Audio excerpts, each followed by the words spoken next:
Whoa, did you know this about teachers in the 1800s? Hi, everyone. Welcome to this house. Today we are exploring what life was like for the teachers who taught in the one-room schoolhouses of the 1800s. Make sure to hit that subscribe button so you never miss an exciting episode. If the one-room schoolhouse was the heart of rural education, then the teacher was its soul. Teachers in the 1800s were unlike the modern educators we picture today. They worked under conditions that were often difficult, sometimes lonely, and almost always demanding. Understanding what it meant to be a teacher in the 19th century helps us see just how much effort went into keeping these small schools alive. Who became teachers? In the early part of the century, many teachers were men. Some were young, unmarried men using teaching as a temporary occupation before moving on to farming, business, or the ministry. Teaching was seen as a stepping stone, not a lifelong career. Typically, these men had some college education, but often lacked teacher training. By the mid to late 1800s, however, women began to dominate the profession. Expanding public education created a need for more teachers, and hiring women was practical. They were considered morally upright, patient with children, and, importantly, they could be paid much less than men. For many young women, teaching became one of the few respectable jobs available outside the home. This shift in the profession led to changes in how teachers were trained. As more and more women entered the field, dedicated teacher training programs became more common, though attendance was by no means required. What was a typical day like? The teacher's day began well before students arrived. They would arrive at the schoolhouse and start a fire in the pot-bellied stove to warm the room. Then they would prepare their lessons for the day, which typically followed a strict schedule. The teacher was responsible for instructing students in reading, writing, arithmetic, geography, moral and religious instruction, and occasionally music or domestic skills. They might use textbooks, slates, chalkboards, maps, globes, and other teaching aids to engage their students. Often the teacher would lecture while the students copied down the information in their copybooks. This method of rote learning was common in the one-room schoolhouse. The teacher's goal was to instill knowledge in young minds, but they also wanted their students to become good citizens. Schools were a place where children from different backgrounds came together and learned to work in a community. Students were expected to behave properly and follow the rules, which often included standing when someone entered the room, using polite language, and treating others respectfully. While corporal punishment was common in the 1800s, most teachers preferred to maintain order through positive reinforcement and building relationships with their students. At the end of the day, the teacher's work was not yet finished. They would need to plan their lessons for the following day, grade homework, write reports, and perhaps attend a school board meeting or other civic event. How much did they get paid? Teacher salaries varied depending on location, experience, and gender. In the early 1800s, male teachers typically earned between $250 and $1,000 per year, while female teachers made significantly less, usually around $300 per year. These salaries were not very high, especially considering the long hours and demanding nature of the job. However, the profession did come with certain benefits. Teachers typically received free or reduced rent on their housing, and some school boards even provided them with a small amount of firewood or other necessities. Challenges faced by teachers. One of the biggest challenges facing teachers in the 1800s was the lack of respect for the profession. In many communities, teaching was seen as a low-level occupation, and teachers were not valued members of society. This lack of respect was often reflected in their low salaries and poor working conditions. Additionally, the one-room schoolhouse was a unique challenge. With students of all ages in the same classroom, the teacher had to be prepared to teach a wide range of subjects and adapt to the needs of different age groups. This required a great deal of creativity and flexibility. Furthermore, teachers in the 1800s often had to contend with a lack of resources. Many schools were severely underfunded, and teachers were expected to do a great deal with very little. They often had to purchase supplies out of their own pocket or rely on donations from the community. Despite these challenges, teachers in the 1800s were highly effective in educating generations of American children. They played a vital role in shaping the future of the country and deserve our admiration and respect. Schoolhouses across America. Rural schoolhouses were built across the United States during the 1800s. Though simple in design, each had its own unique charm and character. While the curriculum was fairly standardized, the individual classrooms varied greatly in their decor and ambience. Here is a glimpse into some of the different types of schoolhouses that dotted the American landscape. The log cabin schoolhouse. Early in the century, frontier schools were often held in log cabins, just like the homes in which pioneer families lived. These buildings were constructed from the same materials as the settlers' houses, logs. The walls and floors were made of rough-hewn wood, and the roof was typically covered in thatch or bark. The windows were small and few, and the only source of light came from the oil lamp or lantern hanging from a hook in the corner of the room. There was little in the way of furniture, and the students either sat on benches or logs or stood up while listening to the teacher. The log cabin schoolhouse was a humble but necessary institution in the early days of American expansion. It provided the settlers' children with some basic education and a sense of community, although the frontier schoolhouse was lacking in the comforts of later schoolhouses. It was a symbol of the pioneers' determination to build a better life for themselves and their children in the wilderness. The one-room schoolhouse. The most common type of schoolhouse during the 1800s was the one-room schoolhouse. These small buildings were usually constructed from wood and featured a single large room where all of the students from different grades were taught.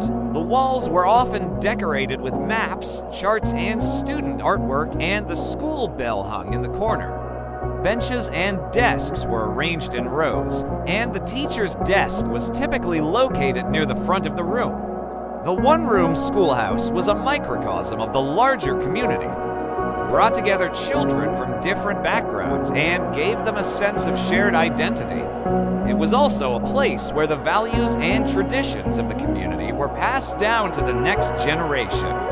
The brick schoolhouse. As the 1800s progressed and cities grew, brick schoolhouses began to appear. These larger and more substantial buildings were designed to serve the needs of a growing population and featured multiple classrooms and specialized rooms such as libraries and gymnasiums.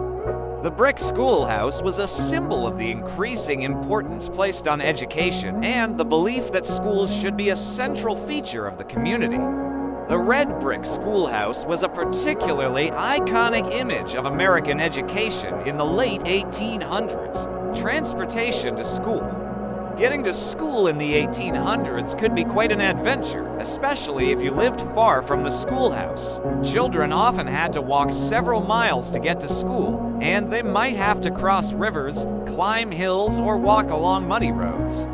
Sometimes they would take turns walking with their friends so they could help each other carry their books and supplies. In some cases, students would travel by horse or wagon, but this was more common among children living on farms. Walking was not only a means of transportation, but also a form of exercise and socialization for children. It gave them a chance to explore the world around them and develop a sense of independence. Plus, they got to spend time with their friends and talk about their lives. Of course, there were risks involved in traveling to school, especially in bad weather or if there were wild animals in the area. But the children were generally safe as long as they stayed on the main roads and avoided venturing into the woods. When school let out, when the final bell rang, students rushed to the windows to see if the coast was clear. Then they burst out of the schoolhouse and raced toward home. If it was summer, they would run barefoot down dirt roads, jump into creeks to cool off, and play games until sunset. In the winter, they might go sledding, build snowmen, or simply trudge home, kicking their shoes through the snow. Weekends and holidays were for family fun. Gatherings often centered around chores like milking cows, gathering eggs, and mending fences, but also included time for games like checkers and dominoes. Reading aloud was a favorite pastime, and younger children would listen intently while their older siblings read books by the kerosene lamp. Chores and socializing were a way for families to bond and make the most of their time together. It was also a chance for children to learn important life skills and contribute to the family. As the sun set over the horizon, the families would come together to eat dinner by the warm glow of the hearth. After dinner, it was time for more chores and then an early bedtime. There were no video games or television to entertain the children, so they would often spend their evenings playing with toys or dolls or telling stories by the firelight. The night wore on and the stars twinkled overhead as the children drifted off to sleep. What do you think? How would you have liked being a teacher in the 1800s? What would be the hardest part? The easiest? Let me know your thoughts down below in the comments section. And while you're there, make sure to hit that subscribe button so you never miss an exciting episode of this house. I would also like to say a special thank you to our supporters whose names you can see on screen right now. I'll see you next time. Imagine walking into a classroom and seeing students seated at their desks. Some are reading books while others complete written assignments. The teacher walks around the room talking to students about their work and helping them with any questions they have. This image of a typical school day is so ingrained in our minds that it seems strange to consider how different the daily life of a student or teacher might have been in the past. In this video, we'll examine what a typical school day was like for students in the 1800s. We'll explore the curriculum they studied, the teachers who educated them, and the sometimes difficult conditions in which they learned. So grab your textbooks, sharpen your pencils, and get ready to take a journey back in time to experience a day in the life of a student in the 1800s. The school bell rings, signaling the start of another day of learning. Students from various socioeconomic backgrounds, including wealthy children in fine clothes and impoverished youngsters in rags, make their way to the one-room schoolhouse. Although the school day begins, there is no teacher in sight. Students quietly take their seats and begin their lessons. This was typical in many rural communities where students were expected to begin work the moment they entered the classroom without a teacher present. The older children would assist the younger ones while waiting for their teacher to arrive. The first teacher training programs began appearing in the United States in the late 1700s, but these were for training ministers and not educators. During the early 1800s, teacher training was rudimentary and varied significantly across regions. In some areas, aspiring teachers underwent little more than a basic examination, testing their ability to read, write, and perform basic arithmetic. If they passed, they were permitted to teach. However, by the end of the century, normal schools had been established to train teachers more thoroughly. These schools provided aspiring teachers with a more comprehensive understanding of their subject matter and strategies for effective classroom instruction. Even so, many teachers continued to learn on the job, gradually acquiring experience as they worked. Life as a teacher in the 1800s was demanding and unrewarding. Most teachers were required to do more than just teach lessons. They were responsible for maintaining order in the classroom, tending to the stove during chilly winter months, fetching water, and ensuring the cleanliness of the schoolhouse. It was not unusual for teachers to board with local families, shifting from one household to the next every few weeks in a practice known as boarding round. This custom allowed families to share the cost of the teacher's upkeep, but it also meant that teachers often had to adjust to new living arrangements frequently. Imagine being a young teacher, possibly only 18 or 19 years old, residing in the homes of your students' parents and attempting to project an air of authority while also being treated as a visitor in these situations. Establishing rapport with students can be challenging. As the morning progresses, students recite from memory portions of their favorite books, a practice known as reading by rote. They also study spelling lists and practice penmanship, diligently copying out letters and words. Teachers frequently used corporal punishment, such as hitting students with a wooden paddle or switch, as a means of maintaining discipline. As the mid-morning bell rings, it's time for a brief respite. Students line up outside the schoolhouse and make their way to nearby homes for a midday meal. Some fortunate students bring their lunches to eat during recess, but many rely on the kindness of families along their routes to provide them with food. The midday meal consisted of whatever the family had available, ranging from sandwiches to milk and bread. As the afternoon session commences, students resume their studies with renewed vigor. They review their spelling words, practice arithmetic problems, and listen attentively as their teacher reads aloud from their shared textbook. The atmosphere in the classroom is lively, with students actively participating in discussions and asking questions about the lesson. When the final bell rings, signaling the end of the school day, students hurriedly gather their belongings and dash toward home. Many of them have chores to complete before nightfall, and they wasted no time in starting their tasks. The one-room schoolhouse stands silent as the last student departs, its interior filled with the remnants of another day of learning. The teacher, weary but resolute, prepares for the following day, anticipating the challenges and rewards of educating the next generation of learners.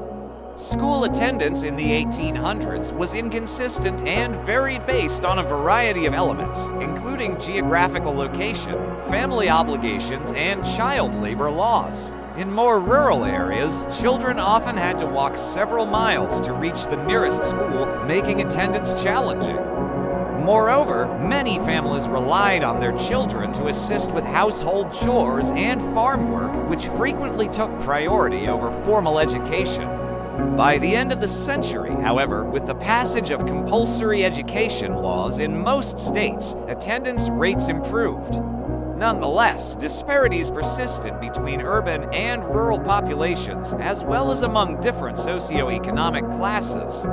Despite these obstacles, education in the 1800s proved immensely valuable.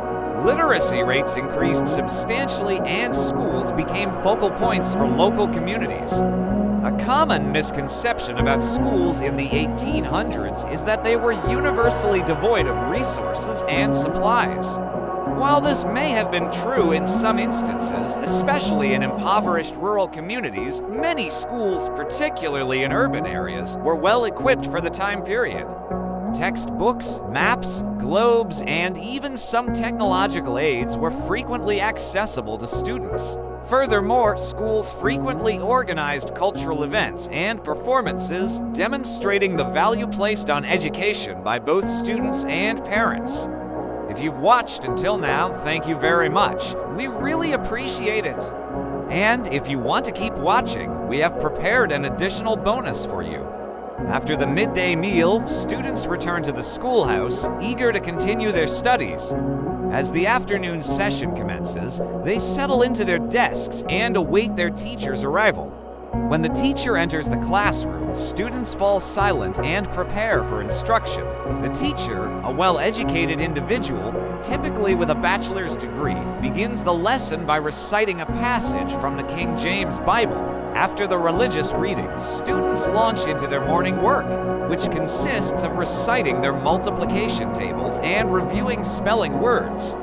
This practice serves as a means for teachers to assess student progress and reinforce fundamental concepts. Once morning work is completed, students move on to their primary lessons for the day. Reading, writing, and arithmetic continue to be the core subjects, with an increasing emphasis on geography and moral instruction. Students read aloud from their shared textbooks, taking turns to practice their pronunciation and comprehension. They also engage in writing exercises, practicing their penmanship, and composing brief essays on various topics. The teacher circulates among the desks, offering guidance and feedback to each student, ensuring they grasp the lesson's concepts. As the afternoon progresses, students tackle arithmetic problems, working individually or in small groups. The teacher explains new concepts and then assigns practice problems for students to complete. To maintain engagement, students occasionally use manipulatives such as wooden blocks or beads to represent numbers and perform calculations. The teacher emphasizes the practical applications of arithmetic, demonstrating how it can be used in everyday situations. As the final bell approaches, students shift their attention to their copybooks, neatly copying sentences and paragraphs as a means of reinforcing their written expression. They also review their spelling lists, preparing for an upcoming dictation exercise. The teacher assesses the day's work, providing positive reinforcement and constructive criticism. He encourages students to maintain order and decorum in the classroom, reminding them that their conduct reflects not only on themselves, but also on their families. As the students depart the schoolhouse, the teacher takes a moment to survey the room, reflecting on the progress his pupils have made throughout the day. He considers their inquisitive nature and eagerness to learn, as well as the challenges they face outside of school. With a sense of satisfaction, he prepares for the following day, eager to continue guiding his students on their educational journeys. The one-room schoolhouse echoes with the laughter and chatter of students as they complete their final assignments for the day. The teacher, standing by the blackboard, surveys his class with a mixture of amusement and fondness. Despite the occasional mischievous grin, he can see the spark of learning in each student's eyes. As the final bell rings, the students gather their belongings and form a line by the door. The teacher calls each student's name, ensuring that none are forgotten and that all are prepared to head home. With a final reminder to be good citizens of their community, he dismisses them for the day. As the students pour out of the schoolhouse, the teacher watches them go, knowing that each of them has the potential to make a positive impact on the world. He takes pride in the role he plays in shaping their young minds and hopes that they will carry with them the values of education and self-improvement throughout their lives. With the schoolhouse now empty, the teacher prepares for the next day's lessons, eager to continue nurturing the intellectual growth of his students and guiding them toward a brighter future. Now it's your turn. How did school differ in the 1800s? Share your thoughts below. Also, don't forget to subscribe and leave a like. Until next time, school is out for the summer and your kids are off having fun in the sun. But have you ever stopped to think about what school was like 150 years ago? How did teachers handle discipline when there was no recess for bad kids? And how did students get to and from school without a yellow bus? Throughout history, there have been plenty of changes to the education system. But one thing that's remained relatively constant is the role of the teacher. Whether it's learning about fractions or getting scolded for falling asleep, educators have shaped our lives in big and small ways. To give you an idea of how important the job has been throughout history, here's what it was really like to be a teacher 150 years ago. Discipline and authority. When you think of a stereotypical schoolhouse, you may imagine a kind, bespectacled teacher helping students with their ABCs. But things weren't always so pleasant. In fact, teachers were expected to maintain strict discipline at all times. If order broke down, it was the teacher's fault. As author Natalie Seratops wrote, if a student misbehaved, people would say that teacher can't control her classroom. If a student got hurt, it was because the teacher wasn't supervising properly. If anyone left school early, it was the teacher's fault for not engaging them enough. This meant that teachers had to keep their students busy from the moment they arrived until the moment they left. Free time was a luxury rarely afforded to children, whether it was sweeping the floor, tending to a school garden, or reciting the multiplication tables. There was little time for goofing off, and when students did break the rules, teachers had the authority to punish them. Sometimes a stern talking to was enough, but other times physical punishment was required.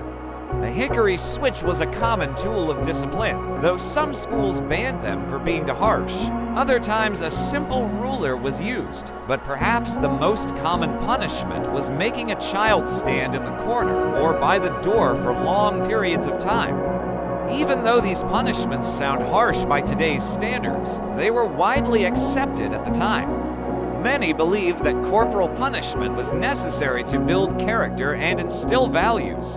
Plus, many teachers saw themselves as moral guides as well as instructors teaching children right from wrong as they learned their numbers and letters. Now that we know how rowdy classrooms could get, let's take a look at how teachers kept order. In a typical one-room schoolhouse, multiple grades were taught at once, with the oldest children sitting at the front of the room and the youngest at the back.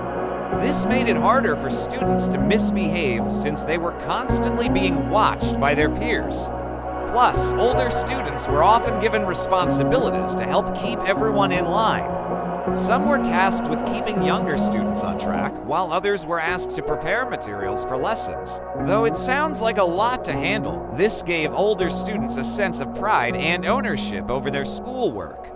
After all, they wanted their classmates and teacher to be proud of them.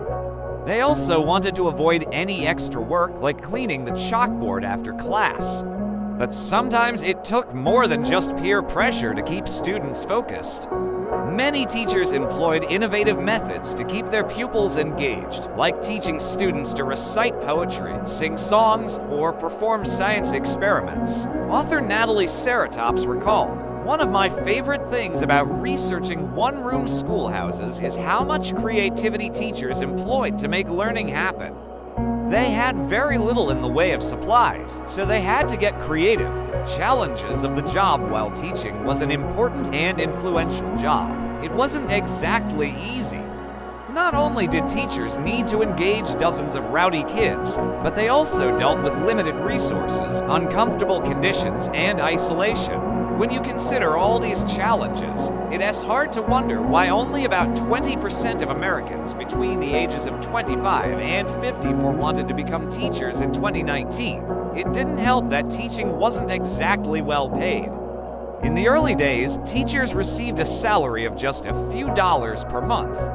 So many had to find a second job to make ends meet.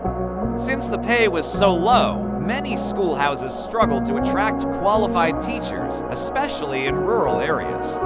In fact, some districts offered free room and board in addition to a small stipend. For some, this arrangement provided a better quality of life than what they would have had otherwise. But for others, it was simply a matter of necessity. And it wasn't just low pay that made teaching a difficult job. Teachers had to contend with dozens of students who required constant supervision. Imagine trying to manage a classroom of 60 students with no air conditioning and limited access to supplies. Then factor in the fact that these students were all different ages and had different learning needs. It's a wonder anyone could keep up, but somehow teachers managed. And when they couldn't, they were often blamed. According to author Natalie Sloboda, there was enormous pressure on teachers. People would come to them with all sorts of problems: truancy, tardiness, fighting, drunkenness. And they were expected to solve those problems. Making matters worse, teachers had to contend with parents who had high expectations and limited patience. Some parents were happy when their children were disciplined, while others complained that their kid was being picked on. Teachers were expected to balance these demands while still meeting the needs of their students. It was a tough balancing act, but somehow teachers managed. In today's world, technology has transformed the teaching profession. Smartboards, laptops, and online learning platforms have made it easier than ever to educate students and tailor lessons to their individual needs.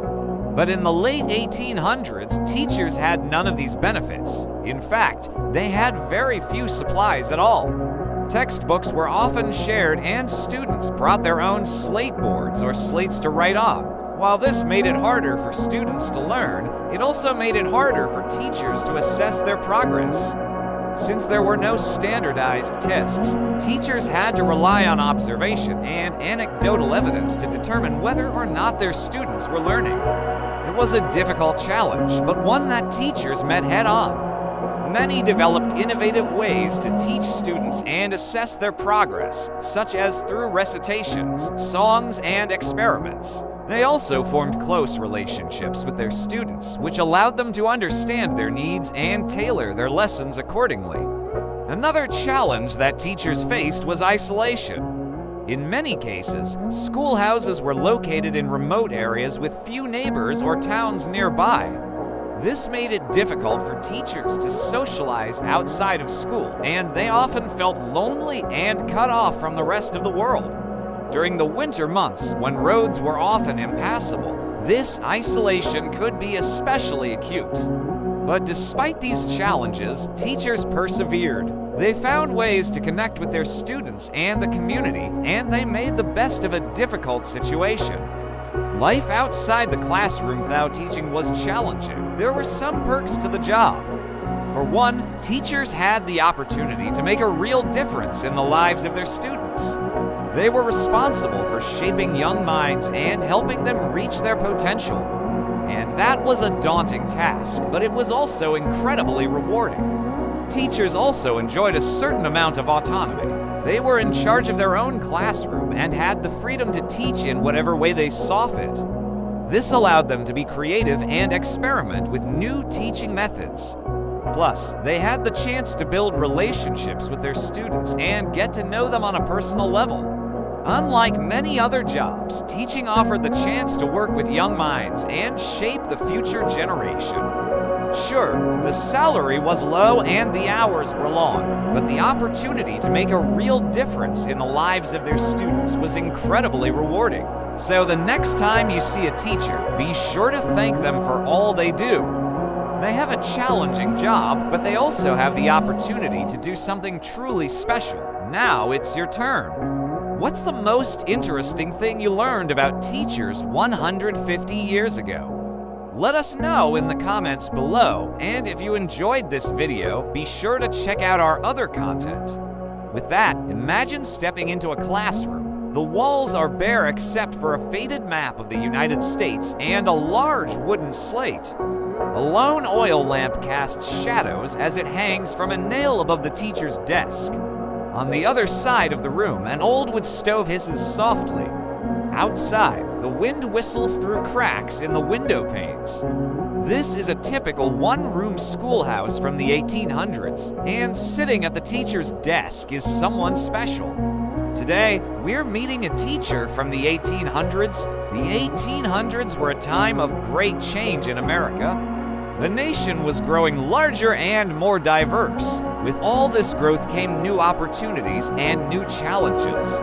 By the middle of the century, millions of immigrants from Europe and many African Americans from the South had moved west, bringing with them different languages, religions, and ways of life. As the United States changed, so did its classrooms. By the end of the century, there were more schools and more teachers than ever before. More and more states began to require that children attend school. So now, let's get to know some of these teachers and discover how they shaped the future of education. Our teacher has spent most of her morning reciting the alphabet with her students. Now, with the midday recess over, she turns her attention to another important subject, reading. She's been working with one student who struggles to sound out certain letters, but today he's making progress. As the student reads aloud, the teacher nods encouragingly, offering a kind word when he stumbles on a tough word. Next, it's time for math. Our teacher believes that learning should be fun, so she uses games and puzzles to help her students master numbers and basic arithmetic. She watches proudly as her students work together, sharing ideas and helping each other learn. After recess, the class gathers around the teacher as she tells a story about an industrious young girl. This lesson has a clear moral, and the children listen attentively as they know they'll be asked questions about it afterward.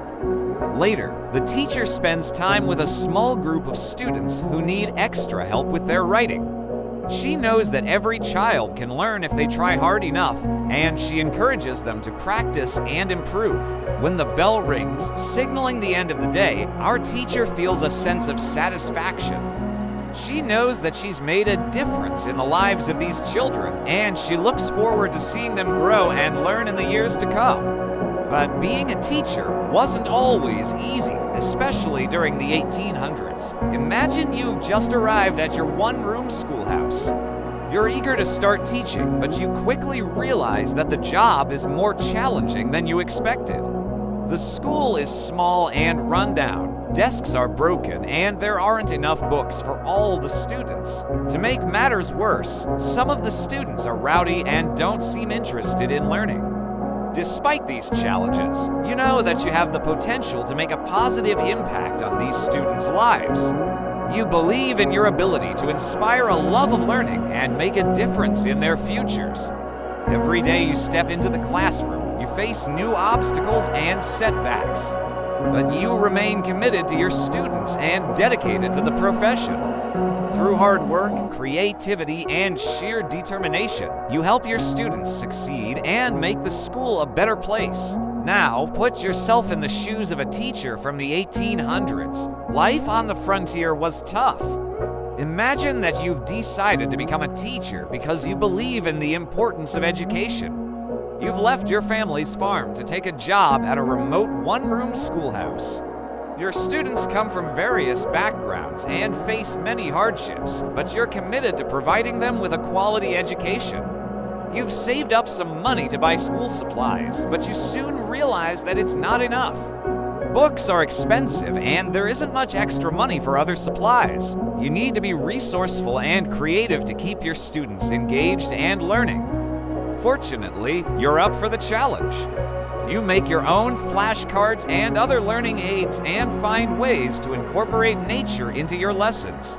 Your students may not have the latest technology or fancy textbooks, but they have something even more valuable, a dedicated teacher who's passionate about teaching and believes in their potential.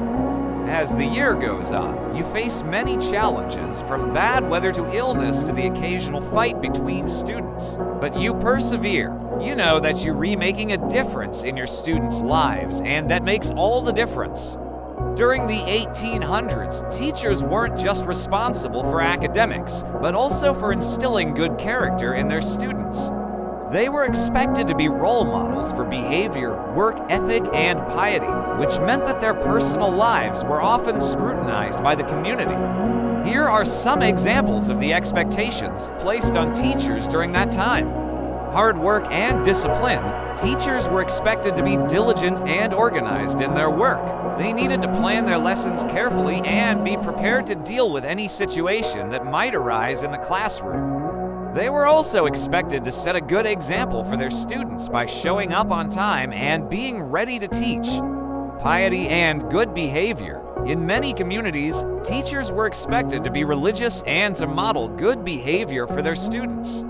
This meant that they were often expected to be active members of the church and to avoid any behavior that could be seen as immoral or scandalous. Professionalism. Even though teachers didn't have much training or education themselves, they were still expected to behave in a professional manner. This meant dressing appropriately, speaking clearly and politely, and maintaining a certain level of decorum in the classroom. Community involvement. Teachers were often expected to be involved in the community outside of school. They might be asked to participate in local events or to take on additional responsibilities, such as serving on a church board or helping to organize a town festival. Personal life. While it may seem surprising today, during the 1800s, teachers' personal lives were often scrutinized by the community. They were expected to be unmarried and to avoid any behavior that could bring shame or scandal to the community. This meant that they couldn't date or socialize with men, and they were often not allowed to travel alone or stay out late. These expectations may seem like a lot, but they were part of the culture of the time. Teachers who met these expectations were respected and valued members of the community. Those who didn't often faced criticism and were sometimes forced to leave town. It's important to remember that while these expectations may seem extreme today, they were the norm during the 1800s. The role of a teacher was more than just to impart knowledge, but to be a role model for the entire community. Life as a teacher in the 1800s was challenging, but it was also incredibly rewarding. These educators were not only responsible for teaching academic subjects, but also for shaping the character of their students. They faced many obstacles, such as low pay, lack of resources, and high expectations, but they persevered because they believed in the importance of education. They knew that they were making a difference in the lives of their students, and that made all the difference. Many of the teachers during this time were young men and women who had completed only a few years of schooling themselves. Despite this lack of formal training, they were expected to be experts in all areas of study and to be able to teach everything from reading and writing to science and mathematics. They often had to rely on their intuition and creativity to develop their teaching methods and were not provided with much support from administrators or parents. Despite these challenges, teachers during this time period were incredibly dedicated to their students. They genuinely cared about their students' well-being and wanted them to succeed. They went above and beyond to make sure that their students received the best education possible, often working extra hours or taking on additional responsibilities. Many teachers also served as mentors and role models for their students, providing guidance and support both inside and outside the classroom. They understood that their students looked up to them and they took that responsibility seriously. Today, we have the privilege of having amazing teachers just like you. If you're a teacher, thank you for your dedication. You are shaping the future by educating the minds of tomorrow. Your influence extends beyond the classroom, touching countless lives and inspiring young minds to reach their full potential. We appreciate everything you do.